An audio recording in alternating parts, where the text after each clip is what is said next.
अगले ही पल बाकुन सीधे वेद के सामने आ खड़ा हुआ। उसका पंच सीधा वेद के चेस्ट की ओर बढ़ा, लेकिन वेद ने एक हाथ से ब्लॉक किया और दूसरे से बाकुन को धकेलने लगा, लेकिन उसका शरीर तक नहीं हिला, बल्कि उसने वेद को धक्का दिया और वेद घिसटते हुए 2 मीटर दूर जाकर रुका।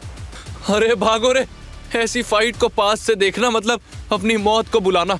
बाहर चलते हैं सब, एक पुलिस वाला चिल्लाया तो बाकी सब भी बाहर भागे। पुलिस स्टेशन के अंदर बाकुन किसी बैल की तरह दौड़ा और वेद के पेट पर घुटना मारा। वेद की दर्द से आह निकल गई, लेकिन उसने दोनों हाथों से वार रोका, पर कई कदम पीछे खिसक गया। बाहर से झांक कर गुंडे तालियां बजाकर चिल्लाए, कौन बाकुन को चैलेंज कर सकता है? चलो बेट लगाते हैं। कितनी देर टिकेगा? मैं कहता हूं 10 मिनट्स। तभी पुलिस वाला बोला, हम भी बेट लगाएंगे, ये 5 मिनट से ज्यादा नहीं टिकेगा। लगी 200 वाट की बेट। अंदर वेद और बाकुन के बीच फाइट और तेज हो गई। बाकुन ने अपना कोट उतार कर फेंका और अब वो बस काली बनियान में रह गया था। उसकी बॉडी किसी जिम के बॉडी बिल्डर जैसी लग रही थी। उसके भारी भरकम शरीर के सामने वेद काफी दुबला पतला था, जैसे कोई हाई स्कूल का लड़का हो।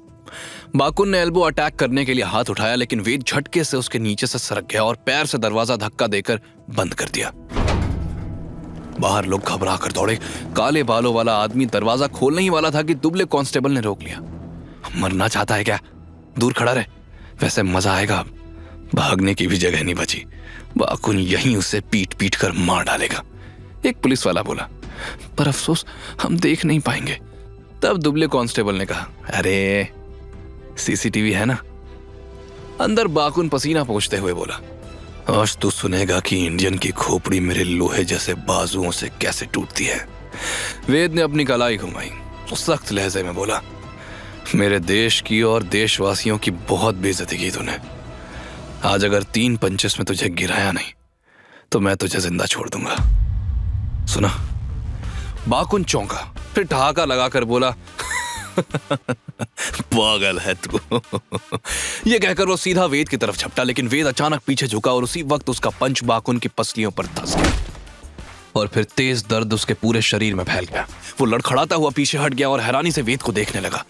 जिस आदमी को वो अभी तक पीट रहा था, जिसके पास पलटकर वार करने की ताकत भी नहीं थी, अचानक इतनी तेजी से पलटकर इतना घातक वार कैसे कर गया? बाकुन दहाड़ा और बवंडर की तरह उस पर टूट पड़ा। वेद तुरंत झुककर उसके वारों से बचने लगा। बोला था ना 3 पंचेस, अभी 2 बाकी हैं। इसी बीच वेद का पांव किसी चीज पर पड़ा और वो हल्का सा लड़खड़ा गया। ये देखकर बाकुन के होठों पर खतरनाक मुस्कान आई। वो हवा में उछला और वेद के सर पर घुटना मारने वाला था, लेकिन अगले ही पल वेद बिजली की तरह पलटा। बाकुन का घुटना उसे बस छू कर गुजरा और ठीक उसी समय वेद का पंच बाकुन की कमर पर धंस गया। धड़ाम की तेज आवाज के साथ बाकुन जमीन पर धम्म से गिरा। ऐसा लग रहा था जैसे उसके सारे जोड़ खुल गए हों। चेहरा दर्द से टेढ़ा हो गया, शरीर कांपने लगा। उसी बीच एसवीजी के गुंडों ने देखा कि गगन और उसके साथी चुपके से निकलने की कोशिश कर रहे थे। उसने कुर्रा कर कहा, हो वाची गैंग, कहां दुबक रहे हो? सब रुक गए और डर के मारे झुककर नीचे देखने लगे। एसवीजी के फाइटर ने गगन के सर पर हाथ मारा और बोला, कितनी बार कहा है सामने मत आना, फिर भी आए। बताओ क्या करूं तुम्हारा? गगन ने मुस्कुराकर चापलूसी करते हुए कहा, भाई ऐसा समझ लो कि आपने हमें देखा ही नहीं। मजाक कर रहा है? मैंने कहा था पैर तोड़ दूंगा और तू मजाक के मूड में है। डर खत्म हो गया है हा? एसवीजी के गुंडे गगन और उसके साथियों को चारों तरफ से घेर कर खड़े हो गए। गगन ने गहरी सांस ली और वेद की कही बात याद करते हुए बोला, तुम लोग हद मत पार करो, बॉस वेद तुम्हें नहीं छोड़ेगा। एसवीजी फाइटर हंस पड़ा। वो इंडियन जिसको बाकुन अभी मार रहा है, वही तेरा सहारा है? वो बाकुन को हरा भी पाएगा? गगन ने हाँ में सर हिलाया तो सारे गुंडे हंस पड़े। बाकुन को हराएगा? उसने न जाने कितने इंडियंस को मार डाला है। तेरा बैकर 5 मिनट भी नहीं टिकेगा। गगन ने सीधा उसकी आंखों में देखकर कहा, पहले ही 5 मिनट से ज्यादा हो चुके हैं। यह सुनकर फाइटर का चेहरा उतर गया और उसने गगन को छोड़ दिया। वहीं पुलिस स्टेशन के अंदर बाकुन को दर्द में कराहते देख वेद ने सिर हिलाते हुए कहा, तुम्हारे लोगों ने इतनी हाइप क्रिएट की थी, मुझे लगा था कि तुझे मारने में मेरी भी 2 हड्डियां तो टूटेंगी, लेकिन तू तो मेरी सोच से भी कमजोर निकला। 2 पंचेस भी नहीं झेल पाया। बाकुन ने गुस्से में वेद की टांग पकड़ने की कोशिश की, लेकिन वेद ने उसका हाथ कुचल दिया और बाकुन की हथेली टूट गई। दर्द इतना था कि बाकुन चीख भी नहीं पाया। तभी वेद ने उसे जोर से एक ऐसी लात मारी कि वो दरवाजा तोड़ते हुए बाहर निकल गया। इस सीन ने बाहर खड़े हर एक आदमी को सन्न कर दिया। कभी थाईलैंड का चैंपियन कहलाने वाला बाकुन आज इतनी बुरी तरह टूटा पड़ा था। वेद बाहर आया और बाकुन को बुरी तरह पीटने लगा। मेरे देश वालों को मारने में मजा आता था तुझे, आज मैं बताता हूं कि एक भारतीय के हाथ में कितना दम है। बाकुन बुरी तरह पिट रहा था, उसके शरीर से बेहद खून बह रहा था। बाकुन गिड़गिड़ाते हुए बोला, मैंने झूठ बोला था, मैंने किसी को नहीं मारा, वो सब कहानियां थी ताकि मुझे पहचान मिल सके। असली फाइट तो ये पहली बार हो रही है।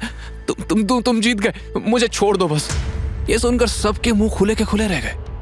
उन्हें तो यकीन ही नहीं हो रहा था कि जिस बाकुन के नाम से वो थर-थर कांपते थे, वो एक ऐसा मामूली सा दिखने वाला लड़के के सामने जान की भीख मांग रहा था।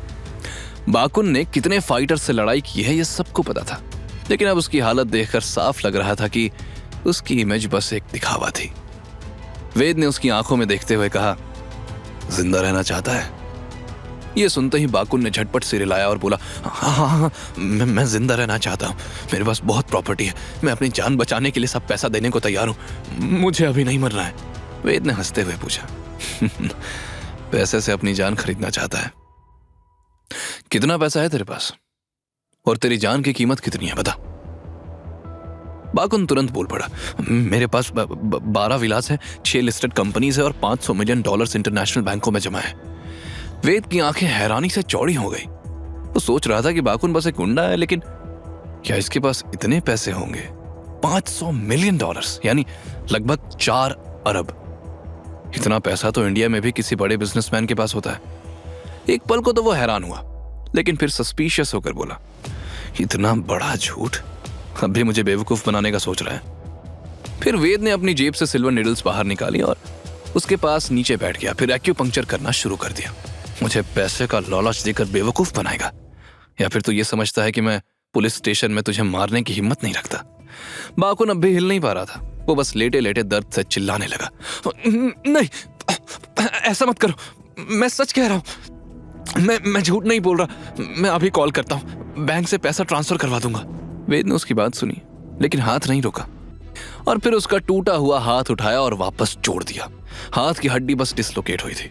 बाकुन ने हिचकिचाते हुए हाथ बढ़ाया और हैरानी की बात यह थी कि पूरे शरीर का दर्द गायब हो गया था। वो हड़बड़ा कर बोला, आप तो महान डॉक्टर भी हैं, बस 1 मिनट में मुझे ठीक कर दिया। आप जितना बोलोगे उतना पैसा दूंगा। उसने जेब से एक शॉक प्रूफ मोबाइल निकाला जो डायमंड से जड़ा हुआ था। वेद ने उस फोन को देखकर ताना मारा, वाह क्या दिखावे वाली लाइफ है, मोबाइल भी हीरो से जड़ा हुआ है। बाकुन ने कॉल करना शुरू किया। वेद हाथ बांधे खड़ा था। बाकुन ने लंबे समय तक फोन पर बात की। जब कॉल खत्म हुआ तो वेद बोला, अभी तूने कहा था कि 500 मिलियन है, लेकिन कॉल पर तो 800 मिलियन बता रहा था। क्या समझता है मुझे तुम्हारी लैंग्वेज नहीं आती? ये सुनकर बाकुन का चेहरा सफेद पड़ गया। आगे की कहानी जानने के लिए देखें अगला एपिसोड सिर्फ पॉकेट एफएम के YouTube चैनल पर, और के फॉर किंग के सारे एपिसोड्स को सुनने के लिए डिस्क्रिप्शन में दी लिंक से डाउनलोड करें पॉकेट एफएम ऐप।